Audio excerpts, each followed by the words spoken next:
अर्जुन बोले, मुझ पर अनुग्रह करने के लिए आपने जो परम गोपनीय आध्यात्म विषयक वचन अर्थात उपदेश कहा है, उससे मेरा यह अज्ञान नष्ट हो गया है। क्योंकि हे कमल नेत्र, मैंने आपसे भूतों की उत्पत्ति और प्रलय विस्तार पूर्वक सुन लिए हैं तथा आपकी अविनाशी महिमा भी सुनी है।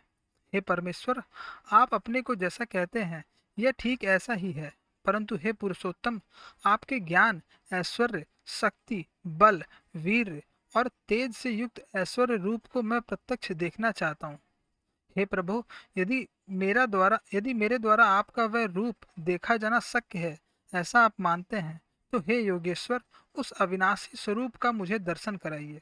श्री भगवान बोले, हे पार्थ, अब तू मेरे सैकड़ों हजारों नाना प्रकार के और नाना वर्ण तथा नाना आकृतियों वाले अलौकिक रूपों को देख। हे भरतवंशी अर्जुन, तू मुझमें आदित्यों को अर्थात अदिति के द्वादश पुत्रों को, 8 वसुओं को, एकादश रुद्रों को, दोनों अश्विनी कुमारों को और 49 मरु मरुदगणों को देख तथा और भी बहुत से पहले न देखे हुए आश्चर्यमय रूपों को देख। हे अर्जुन, अब इस मेरे शरीर में एक जगह स्थित चर अचर सहित संपूर्ण जगत को देख तथा और जो भी और भी जो कुछ देखना चाहते हो तो देख। परंतु मुझको तू इन अपने प्राकृत नेत्रों द्वारा देखने में निसंदेह समर्थ नहीं है। इसी से मैं तुझे दिव्य अर्थात अलौकिक चक्षु देता हूँ। इससे तू मेरी ईश्वरीय योग शक्ति को देखेगा। संजय बोले, हे राजन, महायोगेश्वर और सब पापों के नाश करने वाले भगवान ने इस प्रकार कहकर उसके पश्चात अर्जुन को परम ऐश्वर्य युक्त दिव्य स्वरूप दिखलाया। अनेक मुख और नेत्रों से युक्त, अनेक अद्भुत दर्शनों वाले, बहुत से दिव्य भूषणों से युक्त और बहुत से दिव्य शस्त्रों को हाथों में उठाए हुए, दिव्य माला और वस्त्रों को धारण किए हुए और दिव्य गंध का सारे शरीर में लेप किए हुए, सब प्रकार के आश्चर्यों से युक्त, सीमा रहित और सब ओर मुख किए हुए विराट स्वरूप परम देव परमेश्वर को अर्जुन ने देखा। आकाश में हजार सूर्यों के एक साथ उदय होने से उत्पन्न जो प्रकाश हो, वह भी उस विश्व रूप परमात्मा के प्रकाश के सदृश कदाचित ही हो। पांडुपुत्र अर्जुन ने उस समय अनेक प्रकार से विभक्त अर्थात पृथक पृथक संपूर्ण जगत को देवों के देव श्री कृष्ण भगवान के उस शरीर में एक जगह स्थित देखा। उसके अनंतर वे आश्चर्य से चकित और पुलकित शरीर अर्जुन प्रकाशमय विश्वरूप परमात्मा को श्रद्धा भक्ति सहित सिर से प्रणाम करके हाथ जोड़कर बोले। अर्जुन बोले, हे देव, मैं आपके शरीर में संपूर्ण देवों को तथा अनेक भूतों के समुदायों को, कमल के आसन पर विराजित ब्रह्मा को, महादेव को और संपूर्ण ऋषियों को तथा दिव्य सर्पों को देखता हूँ। हे संपूर्ण विश्व के स्वामी, आपको अनेक भुजा, पेट, मुख और नेत्रों से युक्त तथा सब ओर से अनंत रूपों वाला देखता हूँ। हे विश्वरूप, मैं आपके न अंत को देखता हूँ, न मध्य को और न आदि को ही। आपको मैं मुकुट युक्त, गदा युक्त और चक्र युक्त तथा सब ओर से प्रकाशमान तेज के पुंज, प्रज्वलित अग्नि और सूर्य के सदृश ज्योति युक्त, कठिनता से देखे जाने योग्य और सब ओर से अप्रमेय स्वरूप देखता हूँ। आप ही जानने योग्य परम अक्षर अर्थात परम ब्रह्म परमात्मा है। आप ही इस जगत के परम आश्रय हैं। आप ही अनादि धर्म के रक्षक हैं और आप ही अविनाशी सनातन पुरुष हैं। ऐसा मेरा मत है। आपको आदि, अंत और मध्य से रहित, अनंत सामर्थ्य से युक्त, अनंत भुजा वाले, चंद्र सूर्य रूप नेत्रों वाले, प्रज्वलित अग्नि रूप मुख वाले और अपने तेज से इस जगत को संतप्त करते हुए देखता हूँ।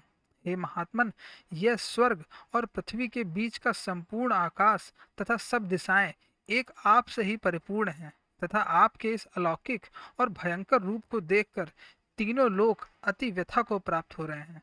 वे ही देवताओं के समूह आप में प्रवेश करते हैं और कुछ भयभीत होकर हाथ जोड़े आपके नाम और गुणों का उच्चारण करते हैं तथा महर्षि और सिद्धों के समुदाय कल्याण हो ऐसा कहकर उत्तम उत्तम स्रोतों द्वारा आपकी स्तुति करते हैं। जो 11 रुद्र और 12 आदित्य तथा 8 पशु, साध्यगण, विश्वदेव, अश्विनी कुमार तथा मृदगण और पितरों का समुदाय तथा गंधर्व, यक्ष, राक्षस और सिद्धों के समुदाय हैं, वे सब ही विस्मित होकर आपको देखते हैं। हे महाबाहो, आपके बहुत मुख और नेत्रों वाले, बहुत हाथ, जंघा और पैरों वाले, बहुत उदरों वाले और बहुत सी दाढ़ों के कारण अत्यंत विकराल महान रूप को देखकर सब लोग व्याकुल हो रहे हैं, तथा मैं भी व्याकुल हो रहा हूँ।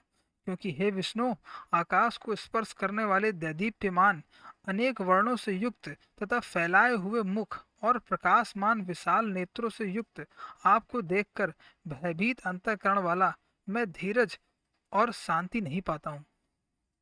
दाढ़ों के कारण विकराल और प्रलय काल की अग्नि के समान प्रज्वलित आपके मुखों को देखकर मैं दिशाओं को नहीं जानता हूँ और सुख भी नहीं पाता हूँ। इसलिए हे देवेश, हे जगन निवास, आप प्रसन्न हो। वे सभी धृतराष्ट्र के पुत्र राजाओं के समुदाय सहित आप में प्रवेश कर रहे हैं, और भीष्म पितामह, द्रोणाचार्य तथा वह कर्ण और हमारे पक्ष के भी प्रधान योद्धाओं के सहित सब के सब आपके दाढ़ों के कारण विकराल भयानक मुखों में बड़े वेग से दौड़ते हुए प्रवेश कर रहे हैं, और कई एक चूर्ण हुए सिरों सहित आपके दांतों के बीच में लगे हुए दिख रहे हैं। जैसे नदियों के बहुत से जल के प्रवाह स्वाभाविक ही समुद्र के ही सम्मुख दौड़ते हैं, अर्थात समुद्र में प्रवेश करते हैं, वैसे ही वे नरलोक के वीर भी आपके प्रज्वलित मुखों में प्रवेश कर रहे हैं। जैसे पतंग मोहवश नष्ट होने के लिए प्रज्वलित अग्नि में अति वेग से दौड़ते हुए प्रवेश कर जैसे पतंग मोहवश नष्ट होने के लिए प्रज्वलित अग्नि में अति वेग से दौड़ते हुए प्रवेश करते हैं, वैसे ही ये सब लोग भी अपने नाश के लिए आपके मुख में अति वेग से दौड़ते हुए प्रवेश कर रहे हैं। आप उन संपूर्ण लोकों को प्रज्वलित मुखों द्वारा ग्रास करते हुए सब ओर से बार बार चाट रहे हैं।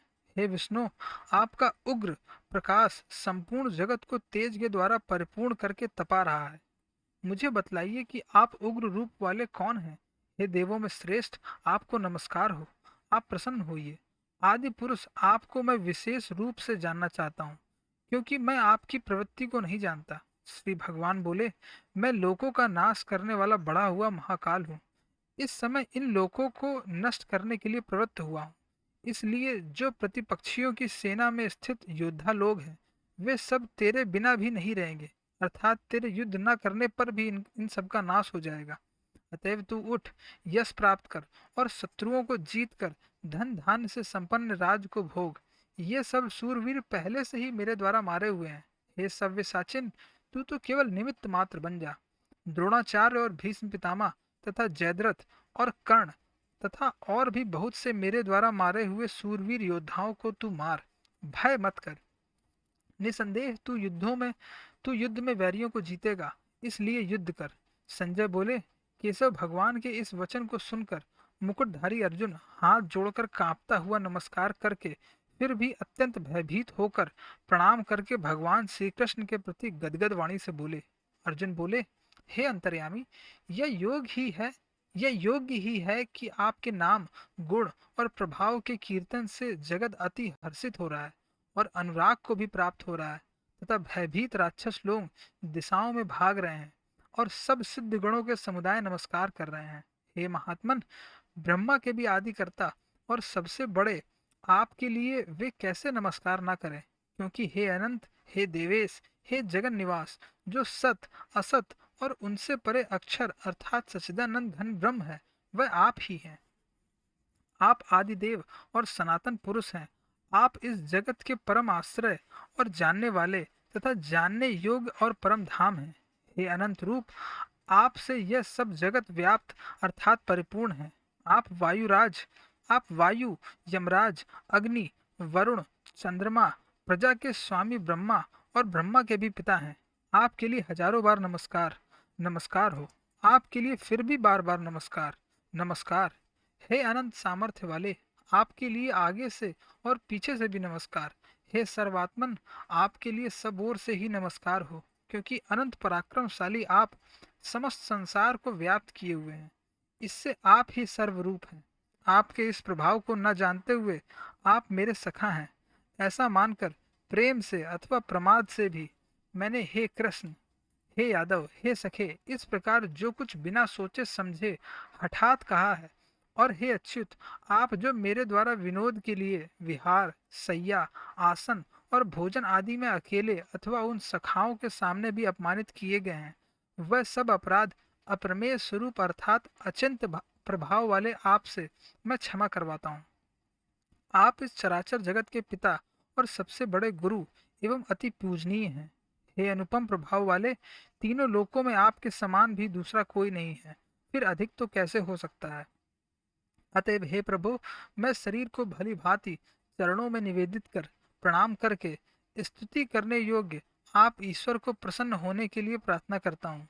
हे देव, पिता जैसे पुत्र के, सखा जैसे सखा के और पति जैसे प्रियतमा पत्नी के अपराध सहन करते हैं, वैसे ही आप भी मेरे अपराध को सहन करने योग्य हैं। मैंने पहले न देखे हुए आपके इस आश्चर्यमय रूप को देखकर हर्षित हो रहा हूँ और मेरा मन भय से अति व्याकुल भी हो रहा है। इसलिए आप उस अपने चतुर्भुज विष्णु रूप को ही मुझे दिखलाइए। हे देवेश, हे जगन निवास, प्रसन्न होइए। मैं वैसे ही आपको मुकुट धारण किए हुए तथा गदा और चक्र हाथ में लिए हुए देखना चाहता हूँ। इसलिए हे विश्वरूप, हे सहस्त्रबाहो, आप उसी चतुर्भुज रूप से प्रकट होइए। श्री भगवान बोले, हे अर्जुन, अनुग्रह पूर्वक मैंने अपनी योग शक्ति के प्रभाव से यह मेरा परम तेजोमय, सबका आदि और सीमा रहित विराट रूप तुझको दिखलाया है, जिसे तेरे अतिरिक्त दूसरे किसी ने पहले नहीं देखा था। हे अर्जुन, मनुष्य लोक में इस प्रकार विश्व रूप वाला मैं न वेद और यज्ञों के अध्ययन से, न दान से, न क्रियाओं से और न उग्र तपो से ही तेरे अतिरिक्त दूसरे के द्वारा देखा जा सकता हूँ। मेरे इस प्रकार के इस विकराल रूप को देखकर तुझको व्याकुलता नहीं होनी चाहिए और मूढ़ भाव भी नहीं होना चाहिए। तू भय रहित और प्रीति युक्त मन वाला होकर उसी मेरे इस शंख चक्र गदा पद्म युक्त चतुर्भुज रूप को फिर देख। संजय बोले, वासुदेव भगवान ने अर्जुन के प्रति इस प्रकार कहकर फिर वैसे ही अपने चतुर्भुज रूप को दिखलाया और फिर महात्मा श्री कृष्ण ने सौम्य मूर्ति होकर इस भयभीत अर्जुन को धीरज दिया। अर्जुन बोले, हे जनार्दन, आपके इस अति शांत मनुष्य रूप को देखकर अब मैं स्थिर चित्त हो गया हूँ और अपनी स्वाभाविक स्थिति को प्राप्त हो गया हूँ। श्री भगवान बोले, मेरा जो चतुर्भुज रूप तुमने देखा है यह सुदुदर्श है, अर्थात इसके दर्शन बड़े ही दुर्लभ हैं। देवता भी सदा इस रूप के दर्शन की आकांक्षा करते रहते हैं। जिस प्रकार तुमने मुझको देखा है, इस प्रकार चतुर्भुज रूप वाला मैं न वेदों से, न तप से, न दान से और न यज्ञ से ही देखा जा सकता हूँ। परंतु हे परम तप अर्जुन, अनन्य भक्ति के द्वारा इस प्रकार चतुर्भुज रूप वाला मैं प्रत्यक्ष देखने के लिए, तत्व से जानने के लिए तथा प्रवेश करने के लिए, अर्थात एक ही भाव से प्राप्त होने के लिए भी शक्य हूँ। हे अर्जुन, जो पुरुष केवल मेरे ही लिए संपूर्ण कर्तव्य कर्मों को करने वाला है, मेरे परायण है, मेरा भक्त है, आसक्ति रहित है और संपूर्ण भूत प्राणियों में वैर भाव से रहित है, वह अनन्य भक्ति युक्त पुरुष मुझको ही प्राप्त होता है।